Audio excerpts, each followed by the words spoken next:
Welcome, everybody, and good morning to the Fixed Ops Roundtable Roaring Twenties.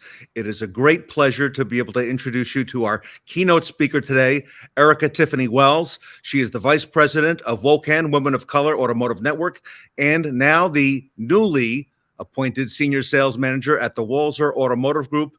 Erikka, welcome back to the Fixed Ops Roundtable. Ted, it is always a pleasure to be on. I am so excited. I am dressed to the nines and just feel so debonair. You look marvelous, by the way. Thank you so much for dressing up and participating, and congratulations on the new career move. Absolutely. I'm so excited. I'm here in Minnesota. I've been here for about, I don't know, a couple of weeks now, and it's been amazing. It's been a great move, and I'm excited for the future. Well, we're excited for you. You are a favorite among the Fixed Ops Roundtable community. You have so many accolades and awards. I won't even try to go through them, but I know you bring the Roaring Twenties to the event, and we're excited to hear what you have to share. Absolutely. I as well. Thank you. So, Ted, I want to jump right in because I know I don't have a lot of time, but I'm thinking about luxury in a different way, right? To me, luxury is all about convenience now, right? This is the new face of luxury, and that's kind of what we're going to talk about.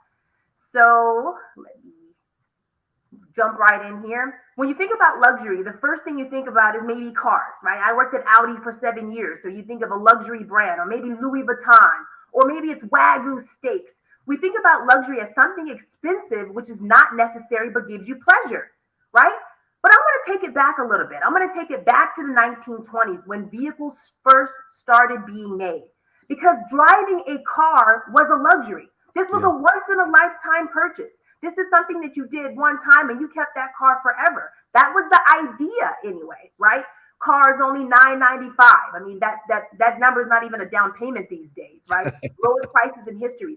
But this was the revolution of the automotive industry, right? And it happened at the perfect time.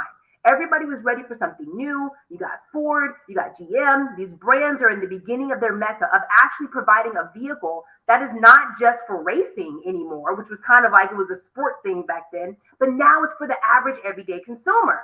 But guess what? There was resistance, as there always is in automotive. There's resistance actually came from the farmers. The farmers did not like the idea. They were conservative. They said, get those cars away from us. They're scaring our horses. They're expensive. They're noisy. They actually even passed laws to keep the cars out of rural areas.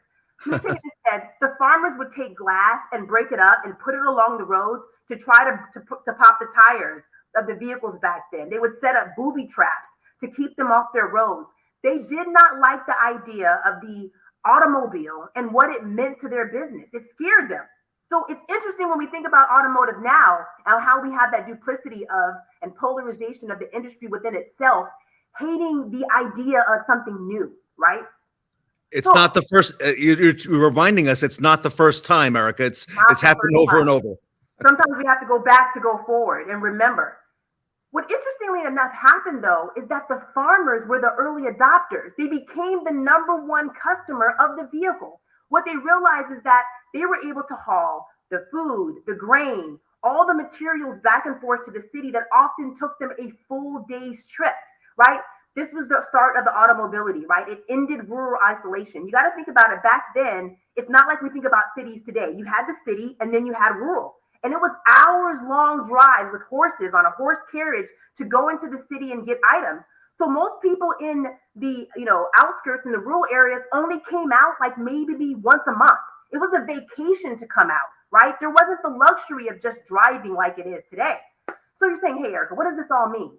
Well, what I wanted to say is that farmers begin to accolade with what was going on and become a sense of pride to come out. They got dressed up. They didn't look like farmers anymore. They were going into the city to do big things. And that luxury became the idea that they were going to buy multiple vehicles. And when they bought multiple vehicles, now they can provide a different type of service and better service because they were able to have multiple cars and start creating a business. So this really changed things. So now you have Ford right here. They're doing this advertising and it says farmers' dollars are big dollars because they are hard-earned dollars. It is because the American farmer is every careful and painstaking buyer he is today, the happy and proud possessor of more than half of Ford's cars in existence. right? That's how they were advertising. They said that half of all their cars went to farmers, the very farmers who didn't like the vehicles in the first place. So I have two pictures here, right? You have the flapper up there, she's all fancy, and then you have the average American woman, right? This was what changed things. It was no longer about being a luxury vehicle. It was now about being affordable and being able to give people a freedom of their time to spend time with family, to do things that often cost them all day, now can be done in a short period of time because the transportation allowed them to do things. They could work outside of their homes, outside of the city. And this really revolutionized, the way Americans work, live, and play. By 1925, 75% of all cars were borrowed on credit, right? Now customers are going to be able to afford vehicles by buying them on credit. This allowed middle class, people to come in and buy cars that they normally couldn't afford, right? So the industry flourished. Steel and petroleum has flourished. The industry is just moving faster. And farmers and city dwellers started to accolade and started to come together. So let's move forward. What does that mean for luxury and for today? I want to talk about industries that were disrupted, just like the farmers and just like the automotive industry. The taxi industry, for example, was one that's just totally changed with the idea of Uber, right? It was dangerous for the drivers. You had to have a special license and permit. There was a stigma associated with the job. What does that remind you of, right? Our industry. The inability to track the location of the vehicle, the cost versus the time. So what it ended up happening is that Uber Eats and Lyft and all these ride-sharing companies came in to change an industry that seemed old and outdated. The pain points, though, didn't come from the taxi industry changing it. It was outsiders. Outsiders came into the taxi industry because as consumers, they could appreciate the things that they didn't like about it. So now, again, the luxury of convenience. You got Uber, you have Lyft. There's a low barrier of entry, right? There's more diversity. It could be anybody from a retired veteran to a college student who now can use this transportation method, not just as a consumer, but as a job, an ability to make more income. And they were able to attract people as drivers into this industry just because it was easy. You filled out some paperwork online, you sent your driver's license, you sent your insurance, and just like that, you were an Uber driver. When we think about the automotive industry, what are the barriers of entry that keep people from coming into our industry? How easy can we make it? What are the biases that we're doing to keep people? Because Uber doesn't have a bias. If you have a driver's license and insurance, you can be an Uber driver if you have a dependable vehicle. But the automotive industry is different. We want to make sure you have experience. We want to make sure you've sold before. We want to see your resume. And that's the difference. It's one of the reasons why our industry is not appealing. We have to make it convenient for people to want to do business with us and for people to want to be employed by us.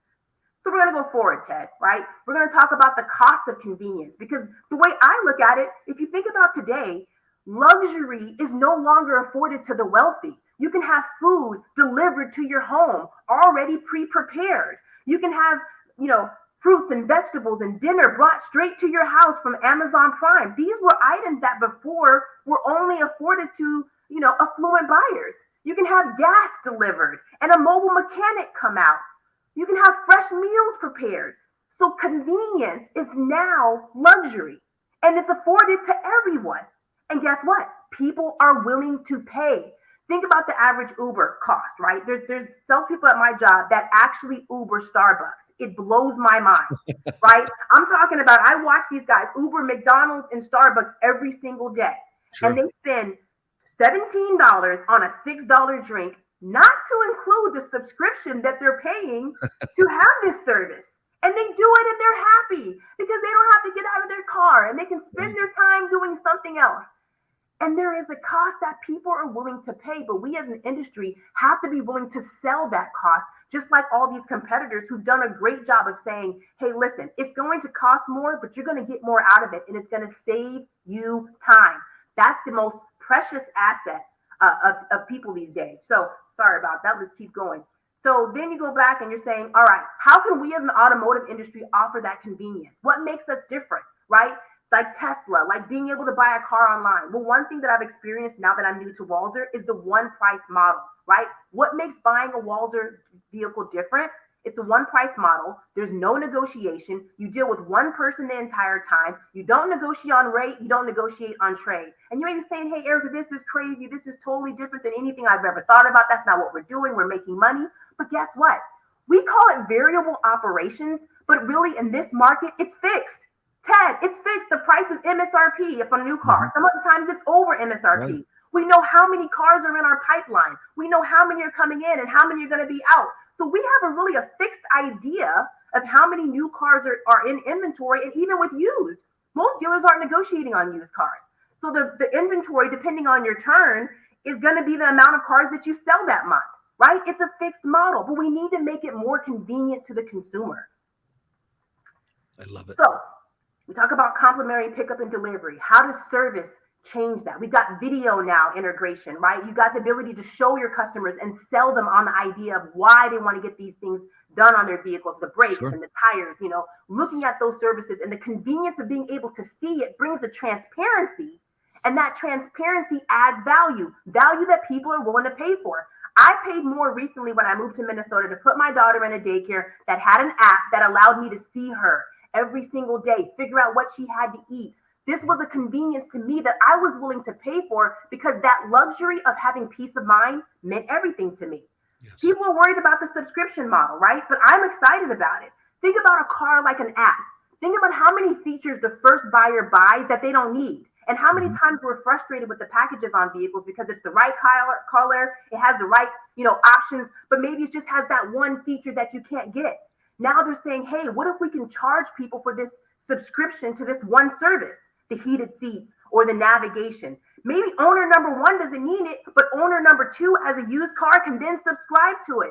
Let's not tear down the idea of new and innovative technology. Let's remember that innovators always disrupt the industry. And as an industry, if we begin to open up our eyes and open up our minds to how it affects our customers and not just our bottom line profits, when we think about people and service over money, that's when you're going to start changing the way our industry is perceived. And the people that are in it are going to want to stay in it because they're doing something they feel comfortable about. Because remember, all employees are actually consumers too. And so if you have a business that people say, hey, don't go put a website lead in or don't go walk into the dealership. If you want to go buy a car, let me call the general manager and get you in through the back door. That's a problem. If you wouldn't send your own family members and friends to your service or sales department, then that business model doesn't work, right? We should have enough pride in what we do to know that we can send our customers right through the front door. We can send them right on the website and they're going to get that same experience. And as I'm learning at Walzer, that is what we offer, right? A no negotiation, easy haggle-free experience so that you, Ted, can't get a better price than me because you're a better negotiator. And that transparency allows customers to get through fast and seamless, just like the Uber. I know I'm paying more when I buy Uber Eats, but I'm getting it fast and I'm getting it delivered and I'm getting it at the same price that everybody else, right? So, yes. Ted, I am so excited about the convenience of luxury and how luxury is now about being able to give customers an easy, seamless, hassle-free experience. And the idea that they're willing to pay more for that. That's the future of automotive. That's the future we have to be banking on. And that's the future we have to create right now. Because if we don't start now, what are we going to do? We're going to let somebody else from the outside come in and change the industry. And it shouldn't be like that. It should be us. Erikka, you are exactly right. Convenience is the new luxury. Our audience is going to hear a lot of things at this event about things such as mobile service, new technology that's available. We're utilizing all these conveniences today as consumers ourselves. And once again, my friend, you have lit it up in getting our event started. And I want to thank you, Erikka, for everything that you do and just your perspective in how you look at things and help open our eyes at the Fixed Ops Roundtable as well. Well, thank you, Ted. You've just been such a blessing to me and the WOCAN group, and we're so excited to continue to push our members out and to have opportunities to speak. So thank you again for the opportunity. Erikka, on behalf of the Fixed Ops Roundtable community, thank you for all you do for our industry. Convenience is the new luxury. That starts our session off today. And Erikka Wells, on behalf of the Fixed Ops Roundtable, thanks for all that you do. Thank you.